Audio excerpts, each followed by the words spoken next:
pas jouer la corrélation des deux? C'est un peu la question que je pose, Jean-Luc. Faut-il jouer la corrélation? S'il y en a un qui est plus clair, ok. Celui le plus convergent, le plus clair sur les stratégies convergence, ok. Biais, oui, ok, ça marche. D'accord. Tout dépend de la structure des prix, ok, Bertrand, ok, ça marche. Je vous pose un peu de questions. Désolé, ce matin, je vous torture un petit peu, mais c'est vrai que ça m'aide, si vous le voulez bien, ça m'aide à vous caler un certain nombre lorsque je parle, étant donné que je ne vous connais pas, on est quand même assez nombreux, c'est plus facile pour moi. Bon, allez, on va reprendre sur le CAC.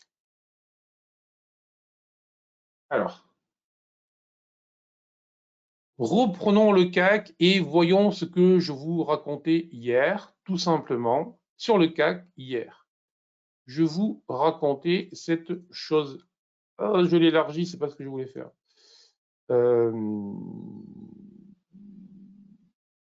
C'est là.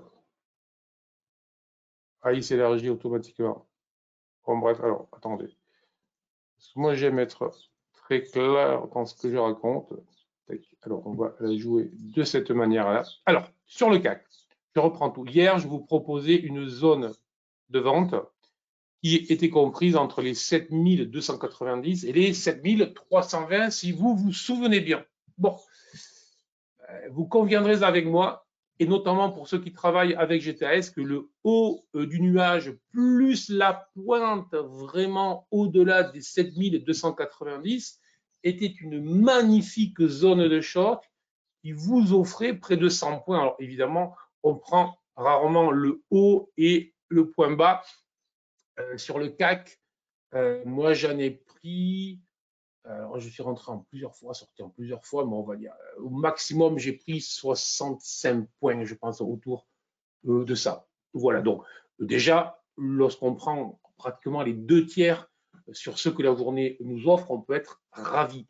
Mais bon, voilà tout simplement ce qui est possible en day trading dès lors que vous faites un plan précis, dès lors que, là aussi, je vous le disais, hein, tout était rouge, donc le sens ne pose aucune question, les choses sont extrêmement claires. Voilà.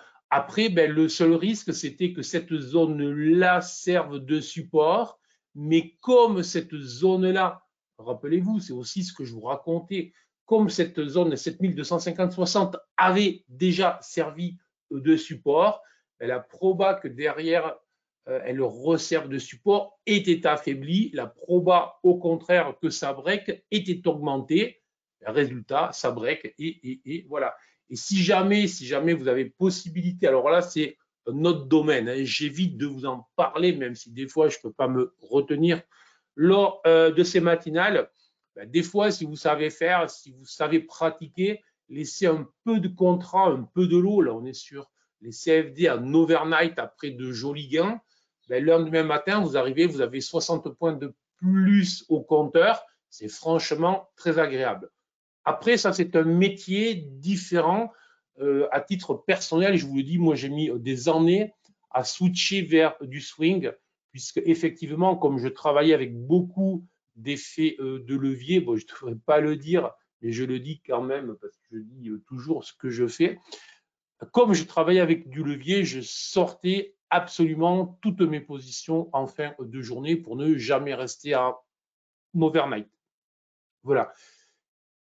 Est-ce qu'il y en a qui ont joué, là aussi, petite question, hein, ce matin je vous torture, qui c'est qui a joué ce plan de trading que je vous proposais le matin?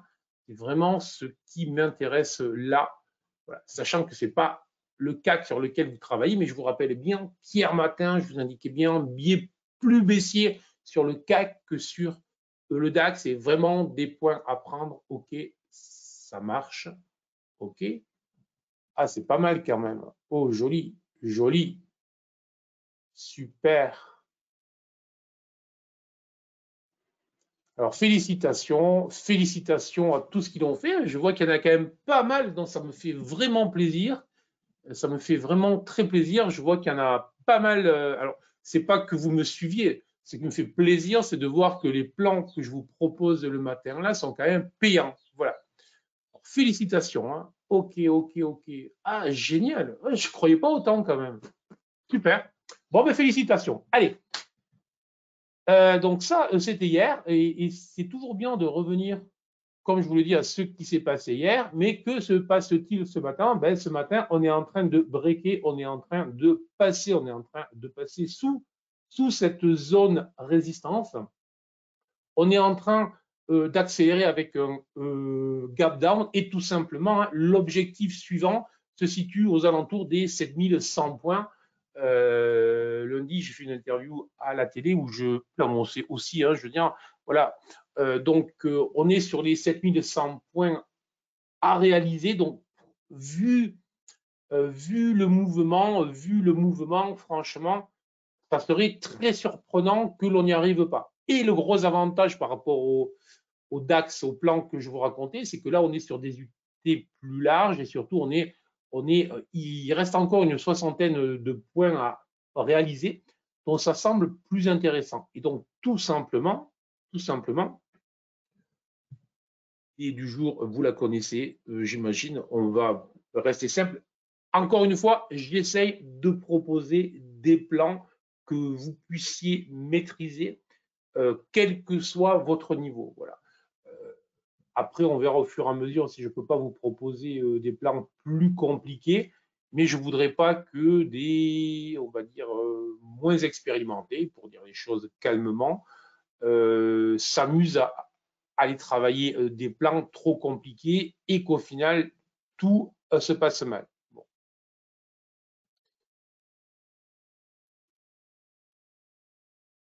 Alors, vraiment, cette zone des 7192 est grosse zone de support très marquée. On peut aussi considérer que l'oblique, je vais la conserver parce que cette oblique autour des 7240 là, ce matin, est une oblique qui tient la route vu le nombre de contacts réalisés. Tout simplement, on va espérer, je dis bien espérer, que cette zone 7195, 7240, de la même manière qu'hier, je vous traçais une zone de vente qui puisse fonctionner, qui a fonctionné hier, on va espérer ce matin que cette zone, je vais essayer de la tracer là, que cette zone puisse fonctionner, donc zone de short.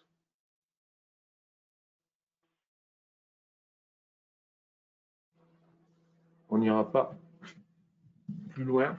7190, 7240, zone de short, stop au-dessus, évidemment, mais lorsqu'on parle d'un stop au-dessus, ça veut dire je sais que je ne dois pas poser le stop plus haut que ce niveau-là. Derrière, ça veut dire que je vais essayer de rentrer avec une configuration graphique, une configuration technique en fonction de mon unité de trading, hein, des trading plutôt 5 minutes, scalping plutôt M1, voire TIC, selon si vous êtes très agressif, et stop maximal. Et si je peux évidemment avoir un stop beaucoup plus court, je mettrai un stop beaucoup plus court, puisqu'un stop beaucoup plus court me permet en day trading de travailler avec plus de levier pour un risque équivalent. Et là, évidemment, c'est ce qu'on préfère lorsqu'on fait du day trading. Donc, grosse zone de short. Idéalement, soyons clairs, il vaudrait mieux pas que le gap, là je vous fais des gribouillis, mais il vaudrait mieux pas que le gap soit refermé. Donc la zone idéale de short, c'est vraiment 7190, 7200. Voilà. Mais jusqu'à 7240, je pourrais considérer que je reste dans une zone de short. Voilà. Jusqu'à 7100. Si jamais ils me font 7100, 7109 exactement l'objectif du jour. 7109 avant pullback, je considérerais que c'est trop tard. Hier, le marché a été généreux avec moi et donc peut-être que j'aurais réussi en scalping à travailler ce mouvement, mais là, on sera en mode scalping. Je rentre, je sors, je rentre en plusieurs fois, je mets des stops courts, je travaille la dynamique du mouvement et l'idée générale baissier sur le CAC tant que les 7240 ne sont pas revus. Bien évidemment, hier, je vous parlais des 7355 qui ont été, enfin, jeudi, je pense, vous donnez le niveau des 7355. Ce niveau est le niveau maximal, le niveau qui m'indiquera, et probablement que mes indicateurs le feront avant, que je dois changer mon biais. Donc, ma grosse résistance intraday, c'est celle-là, et ma résistance pour ce matin et pour la journée, c'est 1240,50. Tant que je suis en dessous, biais uniquement baissier. Si ça se retourne, le marché me dira juste, on s'est retourné, il est temps de changer de biais. Il ne faut pas se poser 50 000 questions lorsqu'on est trader. Un trader est un acteur, mais n'est pas un acteur qui joue la comédie sur YouTube. Un trader est un acteur qui agit. Donc, se poser trop de questions, c'est souvent l'occasion de se dire oui, mais là, tu penses que si peut-être, oulala, beaucoup trop compliqué, on repère des zones, vous avez vos stratégies, j'ai les miennes, certains les connaissent et travaillent avec. On travaille avec nos stratégies sur des zones, on rentre, on place un stop et le marché nous récompense ou pas. Tout le reste, c'est de l'agitation fébrile qui ne sert à strictement rien. Donc, on est concentré sur ce qu'on doit faire et ce qu'on doit faire, c'est ça. Voilà. Et vous le voyez, honnêtement, si vous suivez les plans que je vous propose depuis le 3 avril, je pense que ça va plutôt bien. Donc, il n'y a aucune raison de vous embêter. Après, on est bien d'accord, il y a des fois où ça ne marche pas. Et c'est pour ça que l'on met des stops, tout simplement. Allez, on l'a fait long sur l'Europe, mais je pense qu'aujourd'hui, c'était le principal.